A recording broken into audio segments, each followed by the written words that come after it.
നിങ്ങൾ കന്യാകുമാരി പോയിട്ടുണ്ടോ? ഒരുപക്ഷെ മനോഹരമായിട്ടുള്ള സൂര്യോദയവും അസ്തമയവും എല്ലാം കണ്ട് നമ്മൾ മടങ്ങിയിട്ടുണ്ടാകും. പക്ഷേ കാലങ്ങളായിട്ട് ആ കടൽ തീരം ഒളിപ്പിച്ചു വെച്ച വളരെ വലിയ ഒരു രഹസ്യം, അത് നമ്മളിൽ പലരും അറിഞ്ഞിരിക്കാൻ ഒരു വഴിയുമില്ല. എവിടെ നിന്ന് വന്നു, എന്തായിരുന്നു യഥാർത്ഥ പേര് എന്ന് ഇന്നും ആർക്കും അറിയാത്ത ഒരു മഹാത്മാവിന്റെ കഥ, വാക്കുകൾക്കതീതമായ ഒരു നിഗൂഢത, അതാണ് മായിയമ്മ. കന്യാകുമാരിയുടെ തീരങ്ങളിൽ ഒരു അവധൂത ഭാവത്തിലാണ് മായിയമ്മ ജീവിച്ചിരുന്നത്.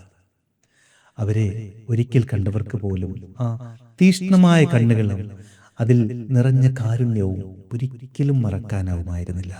മായിയമ്മ പോകുന്നിടത്തെല്ലാം അവർക്ക് ചുറ്റും കൂട്ടായിട്ട് കുറച്ച് നായകൾ എപ്പോഴും ഉണ്ടാകുമായിരുന്നു. സ്വയം ഒരു സിദ്ധയാണ് എന്നോ മഹാത്മാവാണ് എന്നോ മായിയമ്മ ഒരിക്കലും അവകാശപ്പെട്ടിട്ടില്ല. സ്വന്തം ജീവിതത്തെക്കുറിച്ച് ഒരു വാക്കുപോലും വെളിപ്പെടുത്തിയതുമില്ല. അവരുടെ മൗനം വെറും ഒരു നിശബ്ദതയായിരുന്നില്ല. അത് ആളുകളുടെ ബോധമനസ്സിനെ മറികടന്ന് അവരുടെ ഉപബോധ മനസ്സുമായി നേരിട്ട് സംവദിക്കുന്ന അത്ഭുതകരമായ ഒരു ഊർജമായിരുന്നു. ഒരു വാക്കുപോലും കേൾക്കാതെ തന്നെ ആ സാന്നിധ്യത്തിൽ എത്തിയവർക്കെല്ലാം വിവരിക്കാനാകാത്ത മനഃശാന്തി ലഭിച്ചു. കാലക്രമേണ സാധാരണക്കാർ മുതൽ വലിയ വലിയ സന്യാസിമാർ വരെ ആ കാരുണ്യം തേടി കന്യാകുമാരിയിലെത്തി. അത്രമാത്രം മൗനം ഭജിച്ചിരുന്ന മായിയമ്മയുടെ ജീവിതത്തിൽ ഇന്ത്യൻ സംഗീത ലോകത്തെ വാനമ്പാടി KS ചിത്രയുമായി ബന്ധപ്പെട്ട് അത്ഭുതപ്പെടുത്തുന്ന ഒരു അനുഭവമുണ്ട്. കുട്ടിക്കാലത്ത് ചിത്രയും സഹോദരിയും ചേർന്ന് മുത്തശ്ശിക്കൊപ്പം മായിയമ്മയെ കാണാൻ പോയത്രേ. അവിടെ വെച്ച് അവർ തങ്ങളുടെ അമ്മ രചിച്ച ഒരു കീർത്തനം മായിയമ്മയുടെ മുന്നിൽ മനോഹരമായി ആലപിച്ചു. അത് കേട്ട മായിയമ്മ കുഞ്ഞു ചിത്രയെ നോക്കി ഒരു വാക്ക് പറഞ്ഞു, ഗീത് കാ റാണി. അതെ, ചിത്രയെ ഒരു പാട്ടുകാരിയായി ആദ്യം വിശേഷിപ്പിച്ചത് ആ അവധൂതയായിരുന്നു. പിന്നീട് സംഗീത ലോകത്ത് ചിത്ര കീഴടക്കിയ അതുല്യമായ ഉയരങ്ങൾ ആ വാക്കുകളുടെ വളരെ വലിയൊരു സാക്ഷ്യമായി ഇന്നും മായാതെ നിലനിൽക്കുന്നു. സാഹിത്യ ലോകത്തെയും മായിയമ്മ വളരെ ആഴത്തിൽ തന്നെ സ്വാധീനിച്ചിട്ടുണ്ട്. പ്രശസ്ത കവി ശ്രീ വി മധുസൂദനൻ നായർ രചിച്ച മായിയമ്മ എന്ന കവിത ഇതിന് അതിമനോഹരമായ ഒരു ഉദാഹരണമാണ്. കടൽ തീരത്ത് നായ്ക്കൾക്കൊപ്പം കഴിഞ്ഞിരുന്ന ആ അവധൂതയെ വെറും ഒരു വ്യക്തിയായിട്ടല്ല, പ്രകൃതിയുടെയും പ്രപഞ്ചത്തിന്റെയും ആദിശക്തിയുടെയും പ്രതീകമായിട്ടാണ് ആ കവിത വരച്ചു കാട്ടിയത്. ആ കവിത വായിച്ചു കഴിയുമ്പോൾ മായിയമ്മയുടെ ആ നിഗൂഢമായ മൗനവും ആത്മീയ പ്രഭാവവും വായനക്കാരന്റെ മനസ്സിൽ വളരെ ആഴത്തിൽ തന്നെ പതിയുമായിരുന്നു. 1986 കന്യാകുമാരിയെ കണ്ണീരിൽ അഴ്ത്തിക്കൊണ്ട് മായിയമ്മ അവിടെ നിന്നും യാത്രയായി.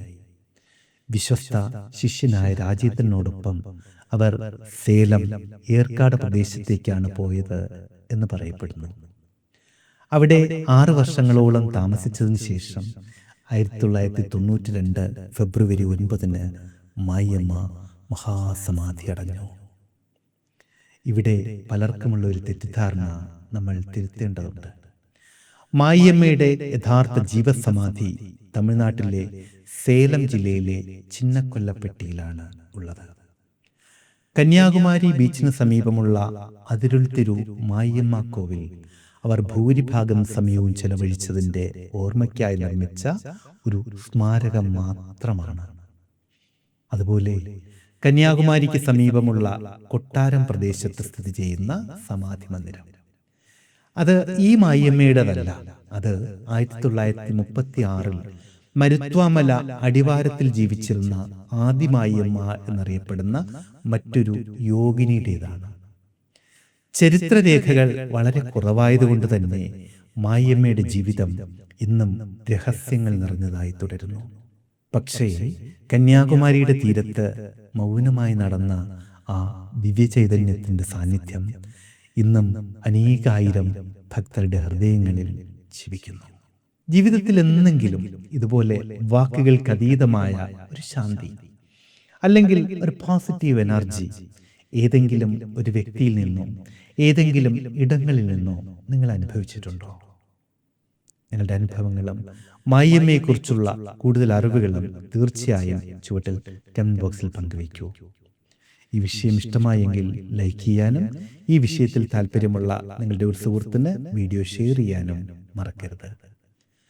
അതിവിശിഷ്ടമായ ഇത്തരം അറിവുകൾക്കായി ചാനൽ സബ്സ്ക്രൈബ് ചെയ്തേക്കുക. നോട്ടിഫിക്കേഷൻസ് കൃത്യമായി ലഭിക്കാൻ ബെല്ലൈക്കൺ കൂടി ഒന്ന് പുഷ് ചെയ്തേക്കുക.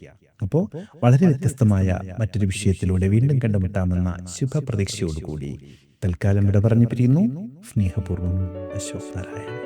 Thank you.